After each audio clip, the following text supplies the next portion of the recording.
신앙 고백 우리 하겠습니다. 나는 전능하신 아버지 하나님 천지의 창조주를 믿습니다.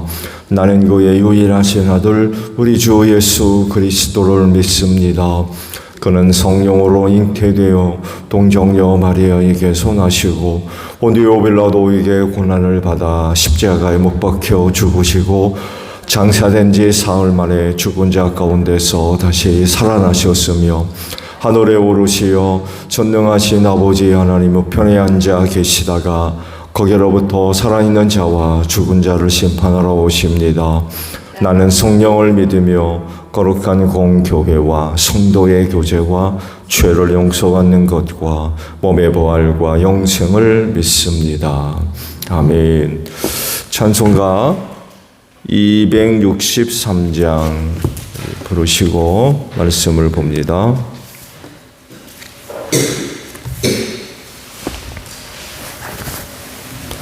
찬송가 263장이에요.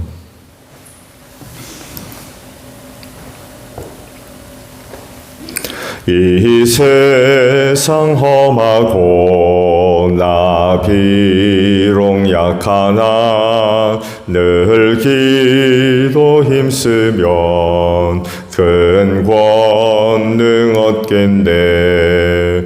주의 은혜로 대속받아서 비와 같이 붉은 죄는 같이 이겠네. 주님의 권능은 한없이 크오니 돌 같은 내 마음 건너겨 주소서. 주의 은혜로 대속받아서 비와 같이 붉은 죄는 같이 이겠네. 내 맘이 약하여 늘 넘어지오니 주 예수 힘주사 굳세게 하소서. 주의 은혜로 대속받아서 비와 같이 붉은 죄는 같이 이겠네. 죄사함 받은 후 새 사람 되어서 주 앞에 서는 날 늘 찬송하겠네. 주의 은혜로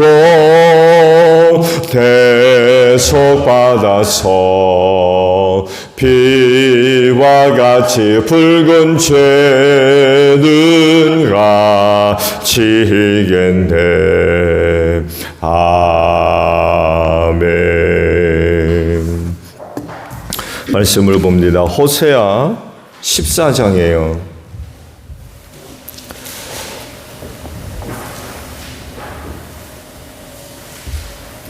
호세아 14장 1절로 마지막 10절까지 있는 9절까지 있는 말씀을 저와 교독을 하죠. 이스라엘아 주 너희 하나님께로 돌아오너라. 네가 지은 죄가 너를 걸어 거꾸로 뜨렸지만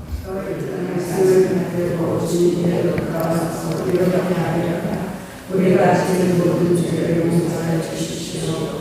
우리를 자유롭게 받아 주십시오. 수상하게 드리는 대신에 우리가 입술을 열어 주님을 찬양하겠습니다. 다시는 아시리아에게 우리를 살려달라고 소하지 않겠습니다. 금말을 의지하지도 않겠습니다. 다시는 우리 손으로 만들어 놓은 우상을 우리의 신이라고 고백하지도 않겠습니다. 고아를 가볍게 여기시는 분은 주님밖에 없습니다.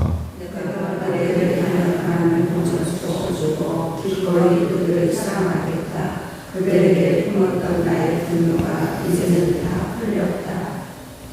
내가 이스라엘 위에 이슬처럼 내릴 것이니 이스라엘이 나리꽃처럼 피고 레바논의 백향목처럼 뿌리를 내릴 것이다.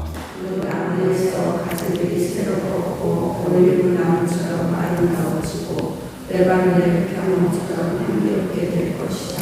그들이 다시 내 그늘 밑에 살면서 농사를 지어서 곡식을 거둘 것이다. 포도나무처럼 꽃이 피고 레바논의 포도주처럼 유명해질 것이다. 에브라임이 공격할 것이다. 나는 이제 우상들과 아무 상관은 없습니다. 그러면 나는 그에게 응답할 것이다. 내가 너를 지켜주나 나는 무성한 장난과 같으니 너는 필요한 생명의 열매를 나에게서 언제나 얻을 수 있을 것이다. 함께합니다. 지혜로운 사람은 여기에 쓴 것을 깨달아라. 총명한 사람은 이것을 마음에 새겨라. 주님의 길은 올바르다. 의로운 백성은 그 길을 따라 살아가지만 죄인은 비틀거리며 넘어질 것이다. 아멘.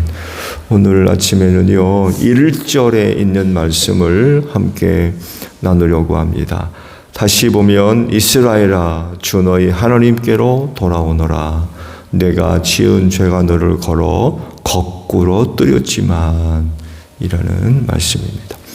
죄는 죄가 가져다주는 여러 가지 많은 문제 중에 하나는 하나님과의 단절을 초래한다는 거예요. 하나님과의 관계가 끊어지는 거죠. 하나님으로 말미암아 존재하는 게 인간인데 하나님과의 관계가 단절되고 끊어지면 어떻게 삽니까? 그래서 죽어요. 멸망하는 거죠.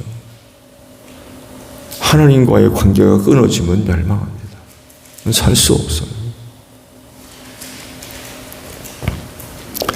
그렇지 않다고 하면 아담과 하와가 에덴 동산에서 쫓겨나지 않았을 거예요. 근데 왜 쫓겨나요? 죄 때문에 그래요. 아담도 그런 모습을 보여주잖아요. 선악을 알게 하는 나무의 열매를 따먹고는 하나님께서 에덴 동산에 찾아오셔서 그곳을 거니는 소리를 듣고는 취한 행동이 보여요. 나무 그늘 사이에 숨어버렸어요. 하나님의 낯을 피해서 숨어버렸어요. 이 죄 때문에 그래요.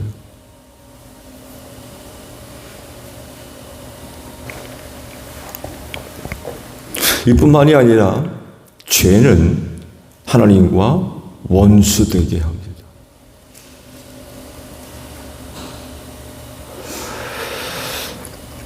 그래서 죄로 인하여 하나님으로부터 심판을 받고 징계당하며 결국 망할 수밖에 없는 거죠. 그래서 어떻게든 이 죄의 문제를 해결해야 되겠죠. 어떻게든 반드시 이 죄의 문제를 해결해야 됩니다.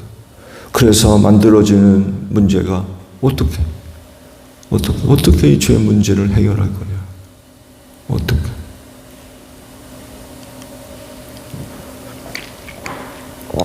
놀랍게도 이 죄의 문제 해결은 어디에 있습니까? 하나님께 있습니다. 왜냐하면 죄는 하나님과의 관계에서 발생한 문제이기 때문에 해결도 하나님과의 관계에서 해결을 봐야 됩니다. 어떻게 이 죄 문제를 해결할 거냐라고 할 때 오늘 주신 그 말씀 속에서 그 한 가지 방법을 우리가 발견할 수가 있죠. 하나님은 호세아 선지를 통해서 북이스라엘과 남유다에게 한결같이 선포되는 말씀의 주제는 그거죠. 돌아와라. 하나님께로 돌아와라. 네, 그러시면서 덧붙여 하신 말씀 한 가지가 우리의 이목을 집중시키고 있어요. 다른 게 아니라 이스라엘이 지은 죄가 그들을 거꾸로 뜨렸다 라고 말씀하세요. 지은 죄로 걸려 넘어졌다는 거죠.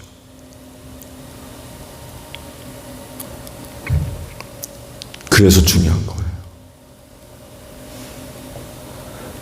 죄에 걸려 넘어졌음에도 불구하고 넘어진 채로 버려지지 않고 오라는 거예요. 죄에 걸려 넘어졌지만 와라. 나한테로 와라. 이게 중요한 거예요. 즉 하나님께서 죄 짓다고 그래가지고 그래 죄에 걸려 넘어졌지? 그 넘어진 채로 있어. 그러지 않으셨다는 거예요. 죄에 걸려 넘어졌지만 오라는 거예요. 오라. 나한테로 와라.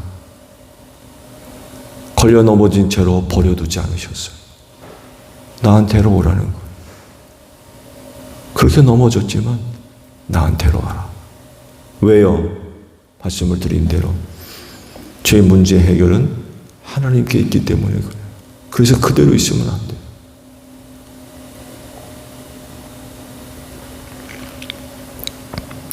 그 죄의 결과를 생각하면 하나님과의 관계는 끝입니다.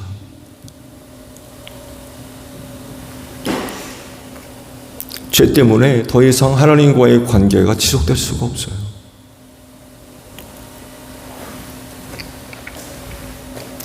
그래서 죄를 지은 자는 하나님과의 관계가 단절된 채로 죄 가운데서 살다가 그냥 죄 가운데서 망하는 거예요. 그런데 놀라운 말씀을 지금 하신 거예요. 죄에 걸려 넘어졌지. 그렇지만 나한테 와라. 지금 그러시는 거예요. 죄에 걸려 넘어졌지만 나한테로 와라.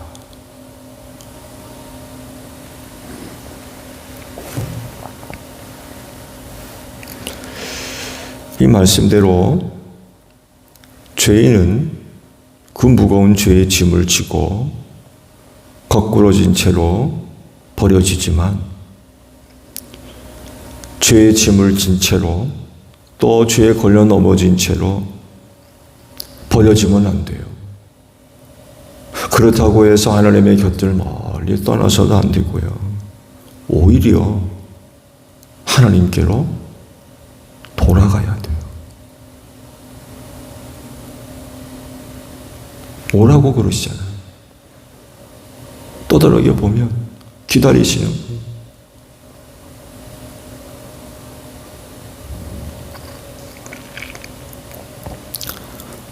죄의 문제를 해결하실 수 있는 분이 하나님이시거든요. 그러니까 오라고 그러시는 거예요.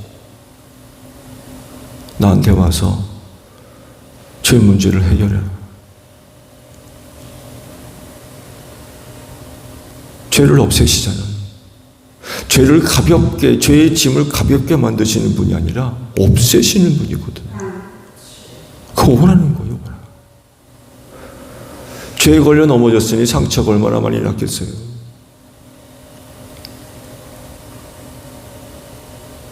치료해 주시고 고쳐주시고 새롭게 하시고 이런 분이 하나님이시니까 오라는 거예요.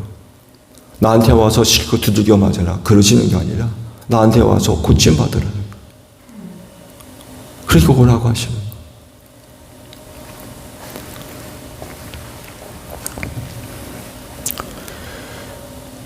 그런 모습으로 돌아오지만 왜 그런 꼴로 왔느냐고 책망하지 않으세요.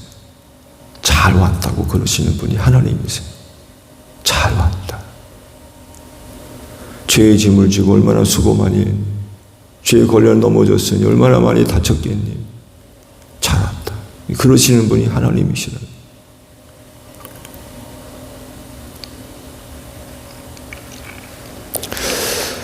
사탄은 죄를 두고 부정적인 생각들을 자꾸 심어줘요. 부정적인 생각, 또 부정적인 마음을 심으려고 그러죠. 그중 하나가 하나님과의 관계를 자꾸 부정적으로 보게 만들어요. 죄 지은 나, 하나님 앞에서의 나가 결코 긍정적이지를 않아요. 부정적인 거죠. 그래서 이런 사탄의 유혹에 무너지게 되면 하나님께로 가겠습니까? 안 가겠습니까? 안 가는 거예요.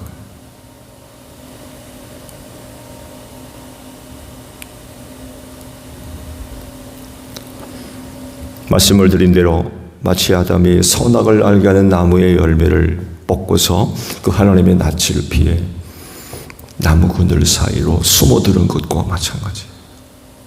근데 놀랍게도 하나님은 그런 에덴 동산으로 찾아오셨어요. 이게 하나님이세요. 그렇게 찾아오시면 만나야죠. 죄를 지었기 때문에 더더욱 하나님을 뵈야 돼요. 죄 때문에 하나님의 낯을 피해 숨고 도망가고 피할 것이 아니라 오히려 그렇게 찾아오신 하나님께로 나아가야 돼요. 그래야 용서받고 고침받고 치료받고 새로워질 수 있잖아요.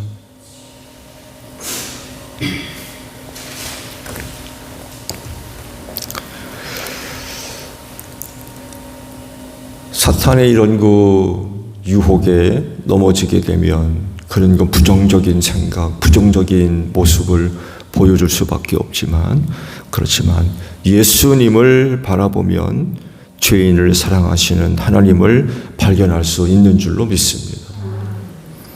그리고 죄의 짐을 지고 하나님 앞으로 나아가게 될 것입니다.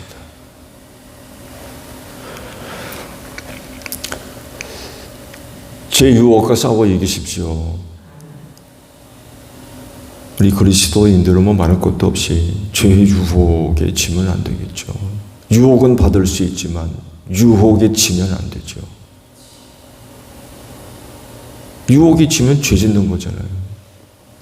어떻게든 죄의 유혹과 싸워서 이겨야 됩니다. 혹 죄의 짐을 지게 되었다고 하면 하나님의 낯을 피해 숨고 도망할 것이 아니라 오히려 하나님께로 나아가야 됩니다. 왜냐하면 하나님은 죄인을 사랑하시기 때문에 그래요. 죄에 걸려 넘어진 이스라엘 오라고 그러시잖아요. 오라고.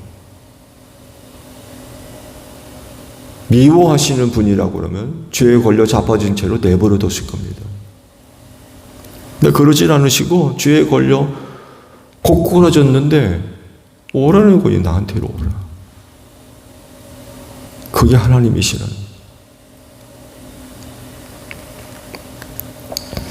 그때 북이스라엘이나 남유다가 호세아 선지의 말을 듣고 하나님께로 왔다면 살았을 겁니다. 구원받았을 거예요. 그런데도 하나님께로 돌아가지 않아요. 오라고 하시는데도 돌아가지 않아요.